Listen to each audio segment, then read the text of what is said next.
ನಮಸ್ಕಾರ. ಶ್ರೀ ಟಿವಿ ನ್ಯೂಸ್ಗೆ ಸ್ವಾಗತ. ಈ ದಿನದ ಹೆಡ್ಲೈನ್ಸ್.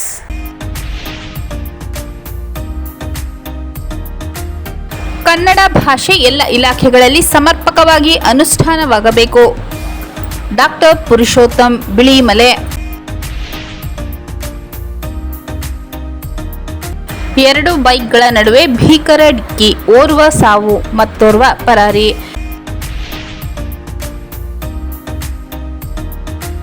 ಕ್ಷೇತ್ರದ ಅಭಿವೃದ್ಧಿ ಜನರಿಗೆ ತಲುಪಿಸಿ, ಎಸ್ಐಆರ್ ಜಾಗೃತಿಗೆ ಕಾರ್ಯಕರ್ತರು ಕೈಜೋಡಿಸಿ. ಶಾಸಕರಾದ ಎಚ್ಎಂ ಗಣೇಶ್ ಪ್ರಸಾದ್.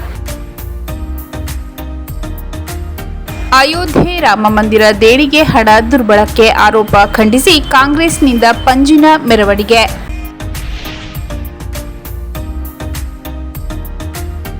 ಚಿಕ್ಕಹೊಳೆ, ಸುವರ್ಣಾವತಿ ಜಲಾಶಯಗಳಲ್ಲಿ ಜಲ ಪ್ರವಾಸೋದ್ಯಮಕ್ಕೆ ಪರಿಶೀಲನೆ. ಜಿಲ್ಲಾಧಿಕಾರಿಗಳಿಂದ ಸ್ಥಳ ಭೇಟಿ.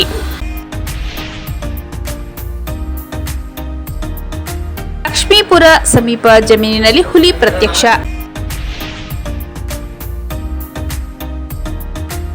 ಅಜ್ಜಿಪುರ ಸಫಾರಿಯಲ್ಲಿ ಕಾಡು ಪ್ರಾಣಿಗಳ ದರ್ಶನ, ಪ್ರವಾಸಿಗರಲ್ಲಿ ಸಂಭ್ರಮ.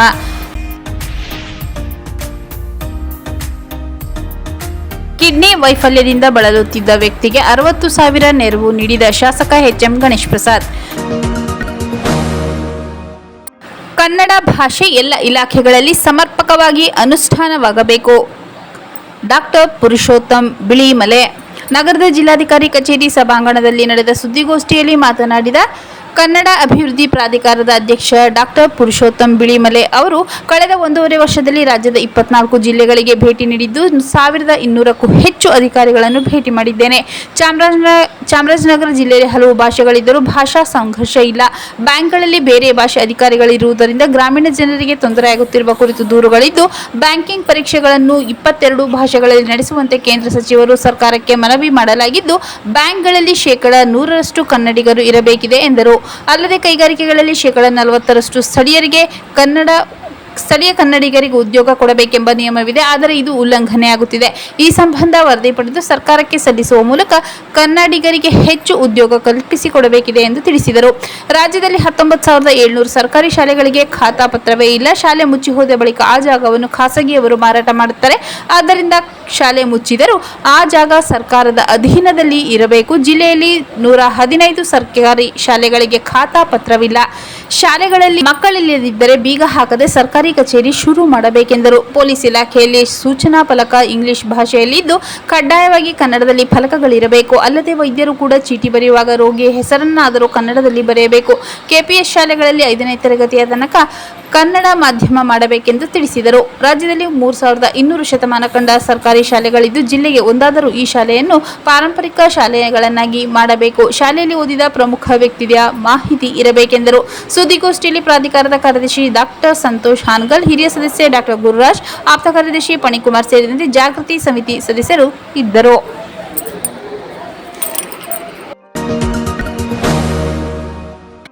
ಎರಡು ಬೈಕ್ಗಳ ನಡುವೆ ಭೀಕರ ಡಿಕ್ಕಿ, ಓರ್ವ ಸಾವು, ಮತ್ತೋರ್ವ ಪರಾರಿ.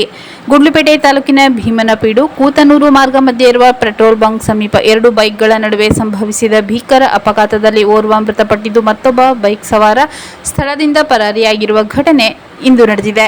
ವೇಗವಾಗಿ ಬಂದ 2 ಬೈಕ್ಗಳು ಮುಖಾಮುಖಿ ಡಿಕ್ಕಿ ಹೊಡೆದ ಪರಿಣಾಮ ಒಬ್ಬರು ಗಂಭೀರವಾಗಿ ಗಾಯಗೊಂಡು ಸ್ಥಳದಲ್ಲೇ ಮೃತಪಟ್ಟಿದ್ದಾರೆಂದು ತಿಳಿದು ಬಂದಿದೆ. ಅಪಘಾತದ ಬಳಿಕ ಮತ್ತೊಂದು ಬೈಕ್ ಸವಾರ ಸ್ಥಳದಿಂದ ಪರಾರಿಯಾಗಿದ್ದಾನೆನ್ನಲಾಗಿದೆ.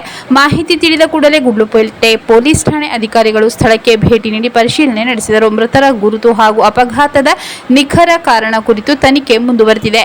ಈ ಸಂಬಂಧ ಗುಂಡ್ಲುಪೇಟೆ ಪೊಲೀಸ್ ಠಾಣೆಯಲ್ಲಿ ಪ್ರಕರಣ ದಾಖಲಾಗಿದ್ದು, ಪರಾರಿಯಾಗಿರುವ ಬೈಕ್ ಸವಾರನ ಪತ್ತೆಗೆ ಪೊಲೀಸರು ಕ್ರಮ ಕೈಗೊಂಡಿದ್ದಾರೆ. ಕ್ಷೇತ್ರದ ಅಭಿವೃದ್ಧಿ ಜನರಿಗೆ ತಲುಪಿಸಿ, ಎಸ್ಐಆರ್ ಜಾಗೃತಿಗೆ ಕಾರ್ಯಕರ್ತರು ಕೈಜೋಡಿಸಿ. ಶಾಸಕರಾದ ಎಚ್ಎಂ ಗಣೇಶ್ ಪ್ರಸಾದ್.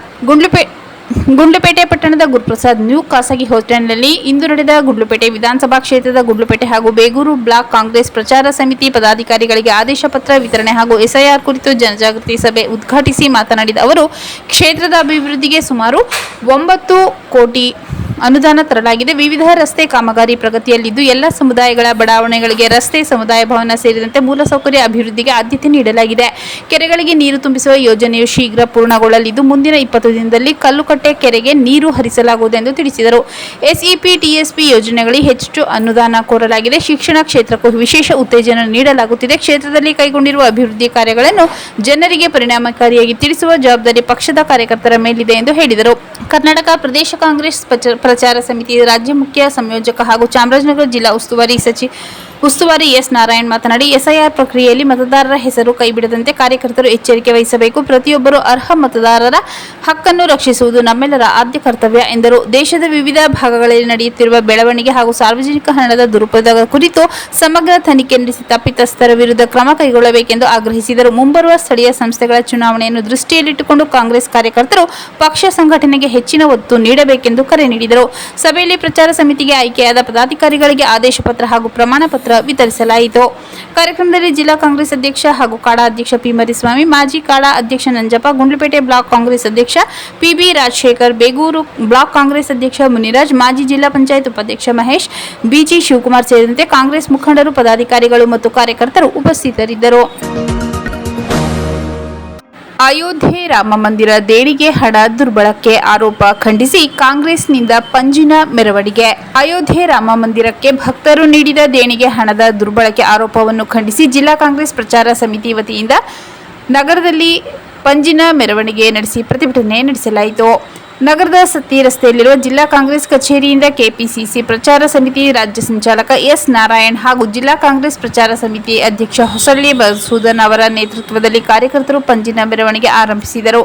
ಮೆರವಣಿಗೆಯು ಸತ್ತಿ ರಸ್ತೆ, ಕೆಎಸ್ಆರ್ಟಿಸಿ ಬಸ್ ನಿಲ್ದಾಣ, ಡಿವಿಯೇಷನ್ ರಸ್ತೆ ಮೂಲಕ ಭುವನೇಶ್ವರಿ ವೃತ್ತಕ್ಕೆ ತಲುಪಿ ಪ್ರತಿಭಟನೆ ನಡೆಸಿತು.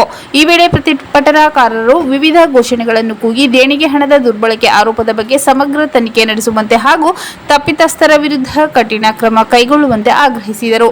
ಪ್ರತಿಭಟನೆಯನ್ನು ಉದ್ದೇಶಿಸಿ ಮಾತನಾಡಿದ ಎಸ್ ನಾರಾಯಣ್, ಅಯೋಧ್ಯೆ ರಾಮ ಮಂದಿರ ನಿರ್ಮಾಣಕ್ಕಾಗಿ ದೇಶದ ಭಕ್ತರು ನಂಬಿಕೆಯಿಂದ ನೀಡಿದ ದೇಣಿಗೆ ಹಣದ ದುರ್ಬಳಕೆ ಆರೋಪದ ದೇಶದ ಜನತೆಗೆ ಆತಂಕ ಉಂಟು ಮಾಡಿದೆ.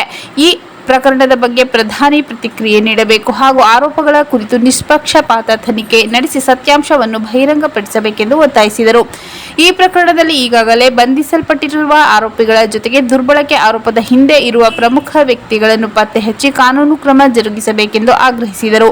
ಪ್ರತಿಭಟನೆಯಲ್ಲಿ ಜಿಲ್ಲಾ ಕಾಂಗ್ರೆಸ್ ಪ್ರಚಾರ ಸಮಿತಿ ಅಧ್ಯಕ್ಷ ಹೊಸಳ್ಳಿ ಮಧುಸೂದನ್, ಜಿಲ್ಲಾ ಸಂಯೋಜಕ ಕೆರೆಹಳ್ಳಿ ರಾಜ್ಕುಮಾರ್, ಹರ್ವೆ ನಾಗೇಶ್, ಮರಿಯಾಲ ನಾಗರಾಜ್, ಬ್ಲಾಕ್ ಕಾಂಗ್ರೆಸ್ ಅಧ್ಯಕ್ಷ ಬಿಸಿಲವಾಡಿ ರವಿ, ಟೌನ್ ಕಾಂಗ್ರೆಸ್ ಅಧ್ಯಕ್ಷ ಅಫ್ಸರ್ ಅಹಮದ್, ಜಿಲ್ಲಾ ಮಹಿಳಾ ಕಾಂಗ್ರೆಸ್ ಅಧ್ಯಕ್ಷೆ ನಾಗರತ್ನ ಕೆಂಗಕ್ಕಿ, ಯುವ ಕಾಂಗ್ರೆಸ್ ಜಿಲ್ಲಾಧ್ಯಕ್ಷ ಯೋಗೇಂದ್ರ, ಚಾಮರಾಜನಗರ ವಿಧಾನಸಭಾ ಕ್ಷೇತ್ರದ ಅಧ್ಯಕ್ಷ ಅಕ್ಷಯ್, ಎನ್ಎಸ್ಯುಐ ಜಿಲ್ಲಾಧ್ಯಕ್ಷ ಮೋಹನ್ ನಗು, ಪದ್ಮಾ, ಜ್ಯೋತಿ ಪ್ರಕಾಶ್, ಪುರುಷೋತ್ತಮ್, ಶಿವಕುಮಾರ್, ಅಕ್ಷಯ್ ಸೇರಿದಂತೆ ಹಲವಾರು ಮುಖಂಡರು ಹಾಗೂ ಕಾರ್ಯಕರ್ತರು ಭಾಗವಹಿಸಿದ್ದರು. ಚಿಕ್ಕಹೊಳೆ, ಸುವರ್ಣಾವತಿ ಜಲಾಶಯಗಳಲ್ಲಿ ಜಲ ಪ್ರವಾಸೋದ್ಯಮಕ್ಕೆ ಪರಿಶೀಲನೆ. ಜಿಲ್ಲಾಧಿಕಾರಿಗಳಿಂದ ಸ್ಥಳ ಭೇಟಿ. ಜಿಲ್ಲೆಯ ಪ್ರವಾಸೋದ್ಯಮಕ್ಕೆ ಹೊಸ ಆಯಾಮ ನೀಡುವ ಉದ್ದೇಶದಿಂದ ಚಿಕ್ಕಹೊಳೆ ಹಾಗೂ ಸುವರ್ಣಾವತಿ ಜಲಾಶಯಗಳಲ್ಲಿ ಜಲ ಪ್ರವಾಸೋದ್ಯಮ ಅಭಿವೃದ್ಧಿಪಡಿಸುವ ಸಾಧ್ಯತೆಗಳ ಕುರಿತು ಜಿಲ್ಲಾಧಿಕಾರಿಗಳು ಸ್ಥಳ ಪರಿಶೀಲನೆ ನಡೆಸಿದರು. ಜಿಲ್ಲಾಧಿಕಾರಿಗಳು ಎರಡೂ ಜಲಾಶಯಗಳಿಗೆ ಭೇಟಿ ನೀಡಿ ವಾಟರ್ ಸ್ಪೋರ್ಟ್ಸ್ ಸೇರಿದಂತೆ ವಿವಿಧ ಪ್ರವಾಸೋದ್ಯಮ ಚಟುವಟಿಕೆಗಳನ್ನು ಆರಂಭಿಸಲು ಇರುವ ಅವಕಾಶ, ಅಗತ್ಯ ಮೂಲ ಸೌಕರ್ಯ, ಸುರಕ್ಷತಾ ವ್ಯವಸ್ಥೆ ಹಾಗೂ ಪ್ರವಾಸಿಗರಿಗೆ ಕಲ್ಪಿಸಬಹುದಾದ ಸೌಲಭ್ಯಗಳ ಕುರಿತು ಸಂಬಂಧಪಟ್ಟ ಅಧಿಕಾರಿಗಳೊಂದಿಗೆ ಚರ್ಚಿಸಿದರು. ಜಿಲ್ಲೆಯ ನೈಸರ್ಗಿಕ ಸೌಂದರ್ಯವನ್ನು ಪ್ರವಾಸೋದ್ಯಮದ ಮೂಲಕ ಪರಿಣಾಮಕಾರಿಯಾಗಿ ಬಳಸಿಕೊಂಡು ಹೆಚ್ಚಿನ ಪ್ರವಾಸಿಗರನ್ನು ಆಕರ್ಷಿಸುವುದು, ಸ್ಥಳೀಯರಿಗೆ ಉದ್ಯೋಗ ಅವಕಾಶವನ್ನು ಸೃಷ್ಟಿಸುವುದು ಹಾಗೂ ಜಿಲ್ಲೆಯ ಆರ್ಥಿಕ ಅಭಿವೃದ್ಧಿಗೆ ಉತ್ತೇಜನ ನೀಡುವುದು ಈ ಯೋಜನೆಯ ಪ್ರಮುಖ ಉದ್ದೇಶ. ಜಿಲ್ಲೆಯಲ್ಲಿ ಪ್ರವಾಸೋದ್ಯಮ ಅಭಿವೃದ್ಧಿಗೆ ಅಗತ್ಯ ಕ್ರಮ ಕೈಗೊಂಡು ಜಲಾಶಯಗಳನ್ನು ಆಕರ್ಷಕ ಪ್ರವಾಸಿ ತಾಣಗಳಾಗಿ ರೂಪಿಸುವ ನಿಟ್ಟಿನಲ್ಲಿ ಜಿಲ್ಲಾಡಳಿತ ನಿರಂತರವಾಗಿ ಕಾರ್ಯನಿರ್ವಹಿಸುತ್ತಿದೆ ಎಂದು ಅಧಿಕಾರಿಗಳು ತಿಳಿಸಿದರು. ಲಕ್ಷ್ಮೀಪುರ ಸಮೀಪ ಜಮೀನಿನಲ್ಲಿ ಹುಲಿ ಪ್ರತ್ಯಕ್ಷ. ಬೋನು ಅಳವಡಿಸಲು ಗ್ರಾಮಸ್ಥರ ಮನವಿ.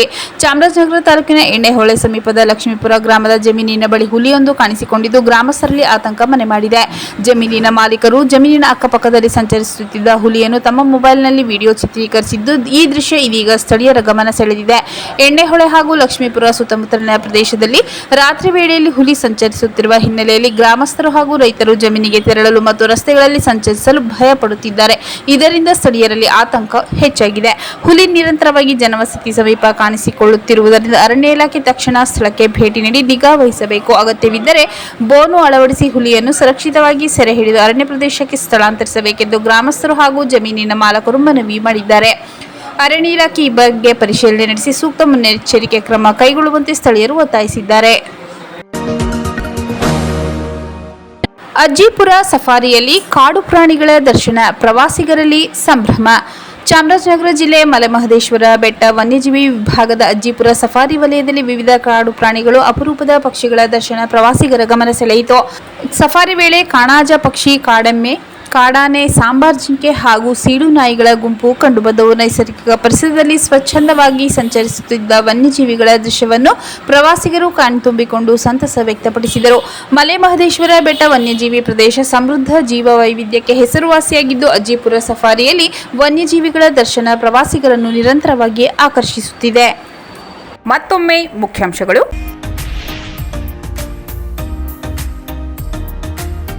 ಕನ್ನಡ ಭಾಷೆ ಎಲ್ಲ ಇಲಾಖೆಗಳಲ್ಲಿ ಸಮರ್ಪಕವಾಗಿ ಅನುಷ್ಠಾನವಾಗಬೇಕು. ಡಾಕ್ಟರ್ ಪುರುಷೋತ್ತಮ್ ಬಿಳಿಮಲೆ. 2 ಬೈಕ್ಗಳ ನಡುವೆ ಭೀಕರ ಡಿಕ್ಕಿ, ಓರ್ವ ಸಾವು, ಮತ್ತೋರ್ವ ಪರಾರಿ.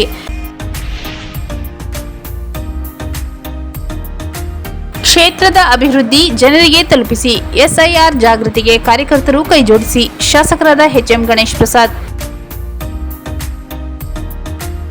ಅಯೋಧ್ಯೆ ರಾಮ ಮಂದಿರ ದೇಣಿಗೆ ಹಣ ದುರ್ಬಳಕೆ ಆರೋಪ ಖಂಡಿಸಿ ಕಾಂಗ್ರೆಸ್ನಿಂದ ಪಂಜಿನ ಮೆರವಣಿಗೆ.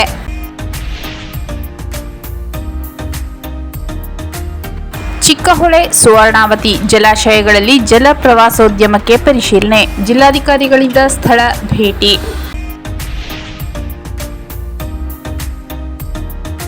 ಲಕ್ಷ್ಮೀಪುರ ಸಮೀಪ ಜಮೀನಿನಲ್ಲಿ ಹುಲಿ ಪ್ರತ್ಯಕ್ಷ.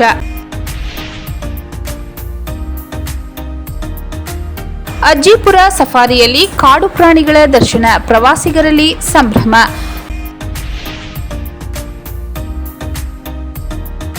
ಕಿಡ್ನಿ ವೈಫಲ್ಯದಿಂದ ಬಳಲುತ್ತಿದ್ದ ವ್ಯಕ್ತಿಗೆ 60,000 ನೆರವು ನೀಡಿದ ಶಾಸಕ ಎಚ್ಎಂ ಗಣೇಶ್ ಪ್ರಸಾದ್.